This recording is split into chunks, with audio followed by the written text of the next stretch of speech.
Welcome everybody to GoLocal Live. I am Josh Fenton, CEO and co-founder of GoLocal.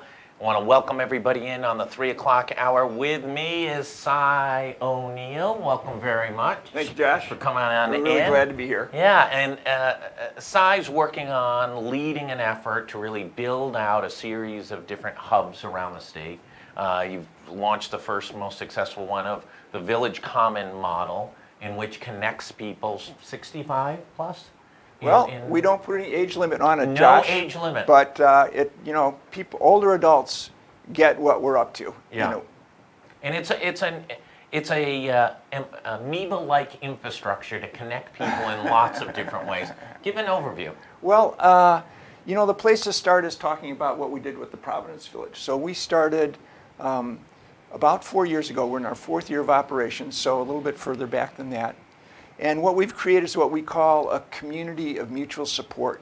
And the way we express that is 3 ways. One, practical support for older adults, help with rides, help with errands, help with light home maintenance, tech support for all those electronic gadgets that you've got in your home.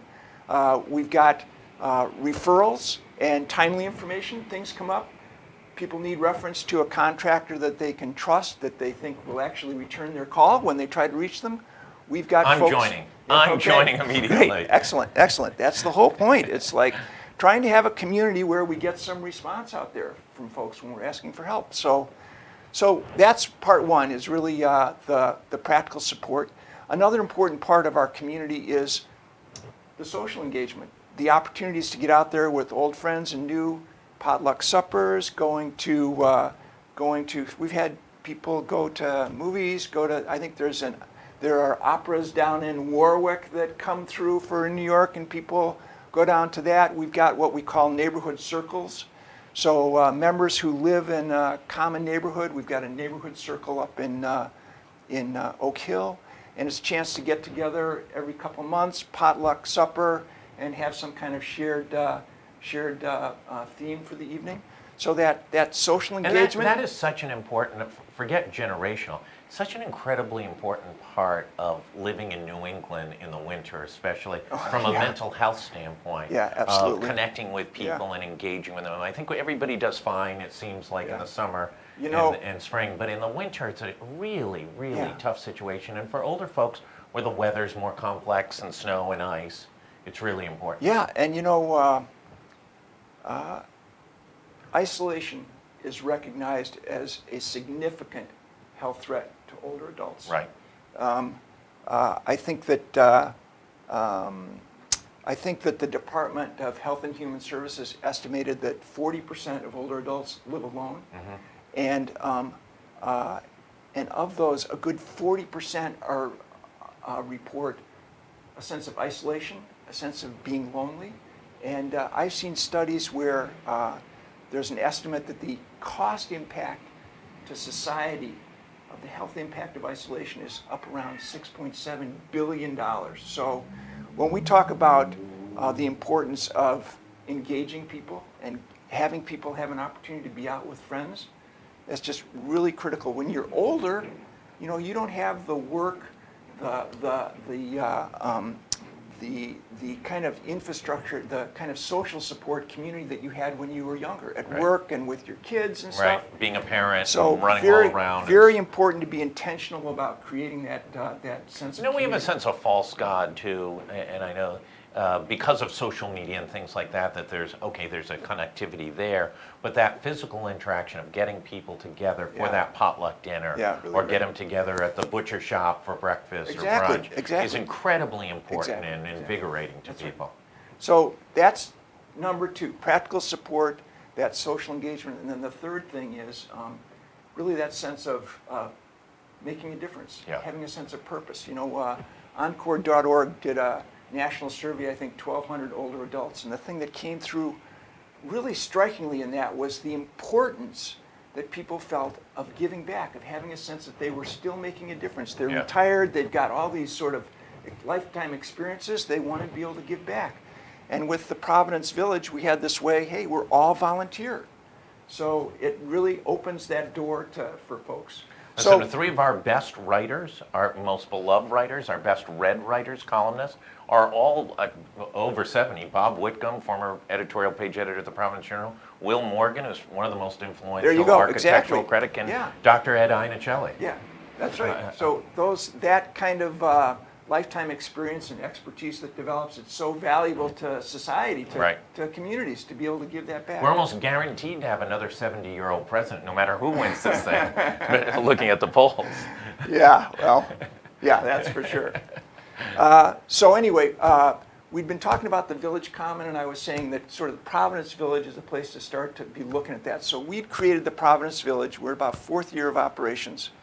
And about 2 years ago, we're no longer trying to get up and running. The question was, how do we sustain this long term? We had founders who were incredibly important resources to the organization, but some of them wanted to step back, some of them have to step back, and that transition can be very difficult. Right. And that's when we really realized the importance of having professional staff. And so we were looking at, well, how do we, as just one village, be able to support that?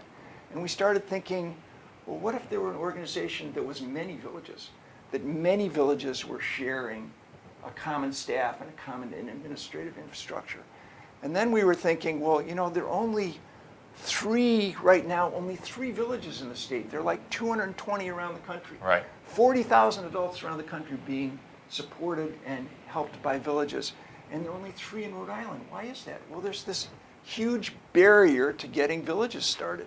It's a lot of we have work. an older demographic. If you look at the age of each of the states, Rhode Island's and that's a good one point. of the top 5 older populations in the country. Yeah.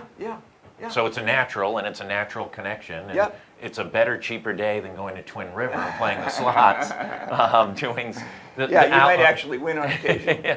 But the elements you outline, those sort of 3 motivators of why people are wonderfully important to the community. Yeah. So what we were thinking of was, what if that organization not only was a way for villages to share resources, but to actually take a direct hand in being able to support villages being created in a local community. And with the added benefit of not requiring that the local village had to recreate on its own all of the infrastructure the village needs. With one large organization, something like a Village Common, you now are in a position where you greatly reduce the effort and the time necessary to create a village. Right. So we thought that was looking pretty good. And then when we took a closer look at it, the thing that comes across with having a shared organization is you have the fundraising capacity, one, to support professional staff. But here's the thing that's really important. Once you've got that fundraising capacity, you can have a membership fee that is affordable regardless of what someone's economic circumstances are. Right. So now we're able to have an extremely flexible membership dues such that anyone can be a part of a local village. So we've got the Village Common started. We made the announcement last Friday announcing the public launch of the Village Common. And we're in conversations with a number of communities already. We've got some folks in East Providence that are barreling down the road and getting something started. We've got some folks in Barrington. Yeah. We've got an interesting conversation going on up in Burrillville around a pilot transportation program there. Transportation in a rural area like Burrillville is really key. And we've got a number of other conversations going on around the state as well. What is the lessons? There's 200 around the country. What's the lessons from the most successful commons that you've seen going on elsewhere in the country? You want to know the most important Please. lesson? It's really about paying attention to creating that sense of community, creating the relationships, creating that sense of friendship and trust.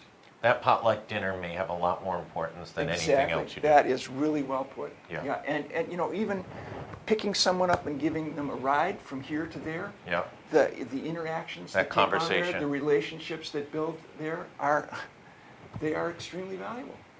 Great. Talk about if people have an interest, they want to get involved. How can they get involved? Great. So Village Common, if you're looking for more information about the Village Common, maybe what's going on in your community, questions about that, or maybe you're interested in exploring what might be involved in bringing a village to your community, we've got a phone number, 401-228-8683. Joellen Mistars is our executive director there, and she would be happy to talk with you. And also email office@villagecommonri.org. Great. All one word. And we'll have that all built in the article that'll appear tomorrow, so you can just get the link there, the phone number as well. Last thought, talk about where you hope to be in a year from now. Great, yeah. So where we hope to be a year from now, we're really in the build-out phase of the Village Common. Of the state yeah, structure. So we've got our executive director in place, which is really big. We've got You've raised some money. We've raised money. We've Real got money? Real money. Real money. Yeah, we've got I'm not shy to tell you, we've got a $250,000 growth campaign that we're working on. We've raised about half of that. We've gotten generous support from the Executive Office of Health and Human Services. Great. Also from the Tufts Health Plan Foundation. Good. And Neighborhood Health Plan of Rhode Island has also been very generous with us. That's great. We're using all of that to build out this infrastructure. We're hoping that a year from now, the Provenance Village is really going to be the first village member of the Village Common. We hope in a year to have that be to 3 or 4 villages, and we hope in the end of 3 years that we've got really the infrastructure in place to really be able to bring the benefits of village participation to older adults throughout the state. Great, Cy, thank you so much. Hey, it was thank great you, having Josh. you on. Thank you. Congratulations Thank on you all very your much. success in building this out and developing something that's so tangible and helpful to people as they age. Thanks everybody for tuning in. I want to appreciate everybody for joining us today, and stay tuned. More news is breaking on GoLocal. Feel free to go over the site and keep an eye on the storm that's coming in Thursday night into Friday morning. Hard to Could believe. be a mess on Thursday. Hard to believe. Could be a mess on Friday. So stay tuned on that, and we'll have more from John Giorsi on that as well. Thanks everybody.